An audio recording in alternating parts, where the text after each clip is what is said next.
തൃശൂർ അയ്യാൽ മൂച്ചിക്കൽ ഉപ്പാപ്പ മക്കാം പള്ളിയിൽ മോഷണം. നേർച്ചപ്പെട്ടികൾ കുത്തി തുറന്ന് പണം കവർന്നു. ശ്രീകുമാരൻ തൃശൂർ ചെയ്യുന്നു. ശ്രീത് പറയൂ. എരുമപ്പെട്ടിയിലാണ് ഇയാൾ ഉപ്പാപ്പ മക്കാം പള്ളി സ്ഥിതി ചെയ്യുന്നത്.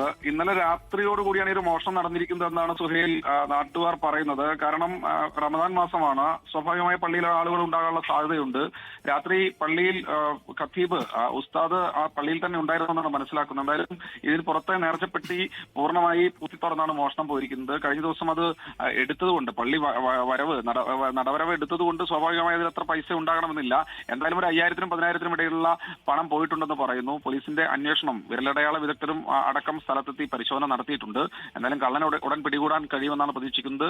ഇതര സംസ്ഥാന തൊഴിലാളികളെ അടക്കം കേന്ദ്രീകരിച്ചുള്ള ഒരു അന്വേഷണം പുരോഗമിക്കുകയാണ്.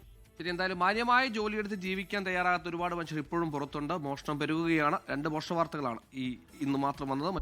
ലോകത്തെവിടെയായാലും ഏത് സമയത്തും 24 വാർത്തകളും ഓഗ്മെന്റഡ് റിയാലിറ്റി പാക്കേജുകളും എക്സ്പ്ലെയിനറുകളും വിശദമായി കാണാൻ ഞങ്ങളുടെ യൂട്യൂബ് ചാനൽ നിങ്ങൾക്ക് സബ്സ്ക്രൈബ് ചെയ്യാം.